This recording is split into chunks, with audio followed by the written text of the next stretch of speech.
আসসালামু আলাইকুম। প্রিয় দর্শক, প্রথমেই সংক্ষেপে জানিয়ে দিচ্ছি আমাদের আজকের ভিডিওতে কি বিষয়ে তথ্য থাকছে। খবরের শুরুতেই থাকবে ইতালি ও স্পেনের পর এবার বিশ্বের পরবর্তী করোনা হটস্পট বাংলাদেশ, চলতি জুনেই ছাড়াবে লাখ। এ বিষয়ে যে ভয়াবহ সংবাদ পাওয়া গেল তার বিস্তারিত থাকবে খবরে। এরপর নিউজে থাকবে ফের সাধারণ ছুটি ঘোষণা নিয়ে যা জানালেন জনপ্রশাসন প্রতিমন্ত্রী। পরবর্তী খবরে থাকবে দেশের বিভিন্ন স্থানে বজ্রপাতে মর্মান্তিকভাবে মৃত্যু হলো ১৪ জনের। এবং খবরের শেষ অংশে থাকবে দেশের রেড জোনে লকডাউন শুরু হচ্ছে আগামী সপ্তাহ থেকেই। করোনা রোগীদের মোবাইল নম্বর দিয়ে চিহ্নিত হচ্ছে ডেঞ্জারাস এলাকা। এ সম্পর্কে বিশেষ কিছু তথ্য থাকবে খবরে। সুতরাং আজকের সবগুলো সংবাদের গুরুত্বপূর্ণ এই তথ্যগুলো সম্পর্কে একসাথে বিস্তারিত জানতে সম্পূর্ণ ভিডিও জুড়ে আমাদের সাথেই থাকুন।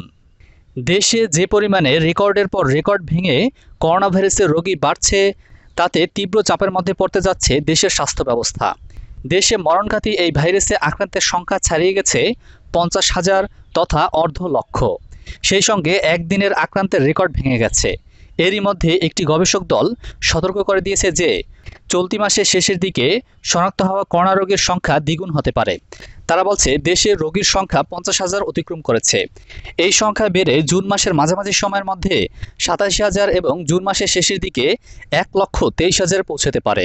ঢাকা বিশ্ববিদ্যালয়, স্বাস্থ্য অধিদপ্তর এবং কানাডার টরন্টো বিশ্ববিদ্যালয়ের বিশেষজ্ঞদের একটি টিম যৌথভাবে এই গবেষণা চালিয়েছে। গবেষণা দলের প্রধান ডাবের স্বাস্থ্য অর্থনীতি বিভাগের সহযোগী অধ্যাপক শফিউল শিমুল বলেন, মহামারী মডেলের অনুসরণ করে অনুমানটি করা হয়েছে বর্তমানে কোভিড রোগী বাড়ার হারের উপর ভিত্তি করে। মার্কিন যুক্তরাষ্ট্রের পর আক্রান্তর দিক দিয়ে ইতালি, স্পেন সহ ইউরোপকে ছাড়িয়ে এখন করোনার অন্যতম হটস্পট ব্রাজিল ও রাশিয়া। এই বিষয়টিও ভাবাচ্ছে গবেষণা দলটিকে। অধ্যাপক শফিউল শিমুল বলেন, সবকিছু পুনরায় চালু করার সঙ্গে সঙ্গে ভাইরাসের বিস্তার আরও দ্রুত বাড়তে পারে। যুক্তরাষ্ট্রের মতো না হলেও ব্রাজিল বা রাশিয়ার মতো বাংলাদেশ এই ভাইরাসের পরবর্তী উপকেন্দ্র হয়ে উঠতে পারে। তিনি আরও জানান, দলটি নিয়মিতভাবে এই জাতীয় মহামারী সংক্রান্ত মডেল ভিত্তিক অনুমান প্রতিবেদন সরকারের কাছে জমা দেয়। মহামারী বিশেষজ্ঞ এবং অন্যান্য স্বাস্থ্য বিশেষজ্ঞরা অবশ্য বলেছেন যে অপর্যাপ্ত পরীক্ষা ও রোগী শনাক্তকরণের কারণে অনেক রোগী এখনও শনাক্ত করা যায়নি। ফলে এই সংখ্যা আরও বেশি হতে পারে। সরকার প্রতিদিনের পরীক্ষার সংখ্যা বাড়িয়েছে। তারপরও দেশের ১০,০০০ মানুষের মধ্যে মাত্র ২ জনের পরীক্ষা করা হয়েছে। বিশ্বে করোনা ভাইরাসে প্রচণ্ড পরিমাণে আক্রান্ত দেশগুলোর মধ্যে এটি সর্বনিম্ন হারের একটি। বিশেষজ্ঞদের পরামর্শ ও সতর্কতা উপেক্ষা করে সরকারি বেসরকারি অফিস, পরিবহন ব্যবস্থা এবং অন্যান্য অর্থনৈতিক কার্যক্রম পুনরায় চালু করা কেবল বিষয়টিকে আরও খারাপ করে তুলবে বলে জানিয়েছে বিশেষজ্ঞরা। এদিকে দেশে করোনা মহামারী ভয়াবহভাবে বেড়ে যাওয়ায় পুরো দেশকে পূর্ণাঙ্গ লকডাউন করার দাবি জানিয়েছেন ৩৬৪ জন বিশিষ্ট ব্যক্তি। এ প্রসঙ্গে জানতে চাইলে জনপ্রশাসন প্রতিমন্ত্রী ফরহাদ হোসেন গণমাধ্যমকে বলেন, আমরা যদি দেখি আমাদের ব্যাপক অবনতি ঘটছে, তাহলে আমাদের তো ছুটিতে যাওয়া ছাড়া বিকল্প কিছু থাকবে না। আমাদের অর্থনৈতিক কর্মকাণ্ড চালিয়ে নেওয়ার জন্যই এটা খুলে দেওয়া হয়েছে। মানুষ যাতে মাস্ক পরে নিরাপদ দূরত্বে থাকে, আমরা সেটা বলছি। যখন মানুষ এটা করতে ব্যর্থ হবে এবং এটা ব্যাপকভাবে ছড়িয়ে পড়বে, তখন তো ঘরে থাকা ছাড়া উপায় থাকবে না। এদিকে করোনা সংক্রমণ ও মৃত্যু হার অনুযায়ী সারা দেশকে লাল, সবুজ ও হলুদ জোনে ভাগ করা হবে। বিষয়টি নিয়ে এরই মধ্যে কার্যক্রম শুরু হয়ে গেছে। জানা গেছে যেসব এলাকায় করোনার সংক্রমণ বেশি, সেসব এলাকাকে লাল বা রেড জোন হিসেবে চিহ্নিত করা হবে। ওই এলাকার লোকদের বাইরে বের হওয়ার ক্ষেত্রে কড়াকড়ি আরোপ করা হবে। বাইরে থেকেও রেড জোনের লোকদের প্রবেশ সীমিত করার উদ্যোগ নেবে সরকার। আর যেসব এলাকায় করোনার সংক্রমণ কম, সেসব এলাকাকে হলুদ বা ইয়েলো জোন হিসেবে চিহ্নিত করা হবে। এসব এলাকায় আক্রান্তদের ঘরবাড়ি লকডাউন করে সংক্রমণের বিস্তার ঠেকানো হবে। আর যেসব এলাকায় এখনও করোনা রোগী পাওয়া যায়নি, সেসব এলাকায় যাতে বাইরের কেউ ঢুকতে না পারে সে ব্যবস্থা করা হবে। এ বিষয়ে স্বাস্থ্যমন্ত্রী জাহিদ মালিক বলেন, এখনও জোন করা হয়নি। ঢাকা, নারায়ণগঞ্জ, গাজীপুর ও চট্টগ্রামে সবচেয়ে বেশি সংক্রমিত হয়েছে। যদি কোনো জোন রেড হয়, সেগুলো রেড করা হবে। তবে কোন এলাকা কোন জোনে পড়বে তা নির্ধারণ করবেন বিশেষজ্ঞরা। এলাকাভিত্তিক লকডাউনের কোনো সিদ্ধান্ত হয়েছে কিনা জানতে চাইলে তিনি বলেন, জোনের মাধ্যমে সব করা হবে।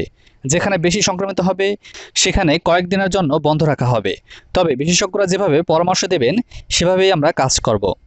স্বরাষ্ট্রমন্ত্রী আসাদুজ্জামান খান কামাল বলেন, প্রতিদিন টেস্ট বাড়ছে, রোগীর সংখ্যাও বাড়ছে। এই প্রবণতা রোধ করতে হবে।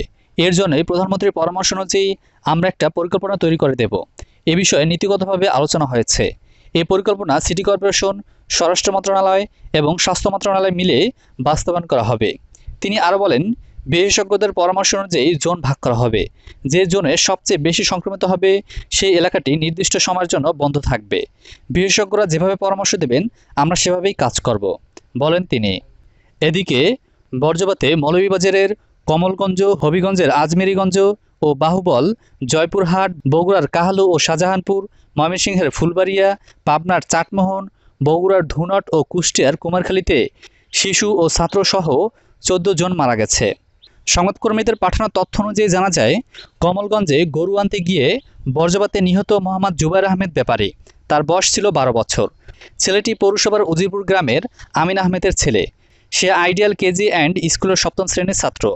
অন্যদিকে হবিগঞ্জ থেকে খবর আসে, মাছ ধরতে যাওয়ার সময় বর্জ্যপাতে নিহতরা হলো আজমেরীগঞ্জ উপজেলার নোয়ানগড় গ্রামের সমর আলীর ছেলে লিলু মিয়া। তার বয়স ছিল 14 বছর।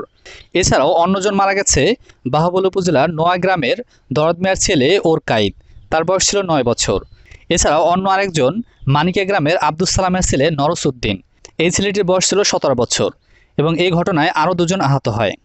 অন্যদিকে জয়পুরহাট থেকে খবর আসে, সেখানে বর্জ্যপাতে নিহত কৃষক 45 বছর বয়সী সুকমল সদর উপজেলার পারুলিয়া গ্রামের মৃত রাজেন্দ্রনাথের ছেলে।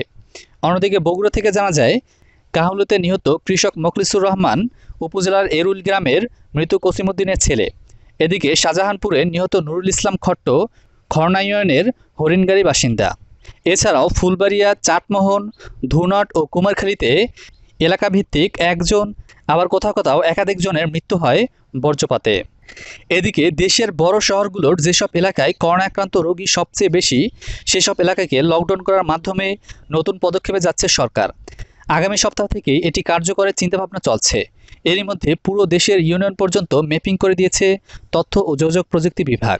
বিশেষজ্ঞ কমিটি প্রতিদিন শনাক্ত হওয়া রোগীদের মোবাইল নম্বর ব্যবহার করে সফটওয়্যারের মাধ্যমে সারা দেশের চিত্র দেখতে পারছে। এখান থেকে সবচেয়ে বেশি আক্রান্ত এলাকাগুলোকে লকডাউন ঘোষণা করা হবে। একটি এলাকার কত বর্গ কিলোমিটার জায়গায় কতজন করোনা আক্রান্ত হলে সেটি রেড, ইয়েলো ও গ্রিন জোন হিসেবে চিহ্নিত হবে, সেই মানদণ্ড ঠিক করছেন বিশেষজ্ঞরা। স্বাস্থ্য মন্ত্রণালয় বলছে, বর্তমানে দেশের বেশিরভাগ এলাকায় গ্রিন আছে। তাই প্রথমে বড় কয়েকটি শহরের সবচেয়ে বেশি করোনা আক্রান্ত রোগীর এলাকাকে রেড জোন ঘোষণা দিয়ে লকডাউন কার্যকর করা হবে।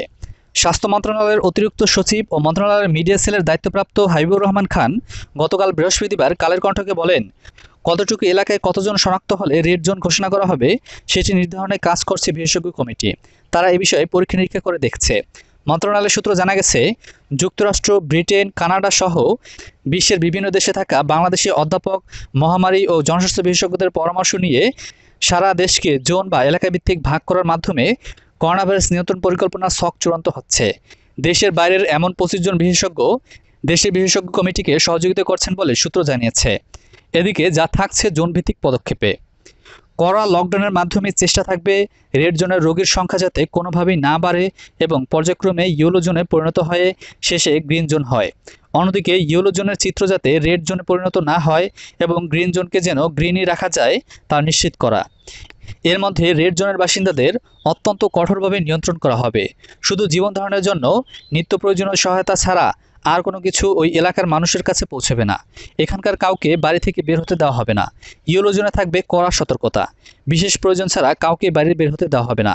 প্রতিদিনই দেশের সব এলাকার চিত্র পর্যালোচনা করে রোগী বাড়ছে না কমছে তা বের করে প্রয়োজনীয় পদক্ষেপ নেওয়া হবে। আর গ্রিন জোনের চলাচলে তেমন কোনো কড়াকড়ি না থাকলেও স্বাস্থ্যবিধি মানতে সবাইকে বাধ্য করা হবে। জনপ্রশাসন মন্ত্রণালয়ের প্রতিমন্ত্রী ফরহাদ হোসেন গতকাল কালের কণ্ঠকে বলেন, সরকার সহজে আবারও সাধারণ ছুটিতে ফিরতে চায় না।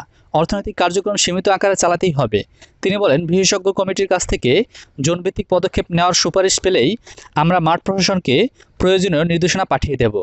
বিশেষজ্ঞ কমিটি গতকাল বৃহস্পতিবার পর্যন্ত সময় নিয়েছে।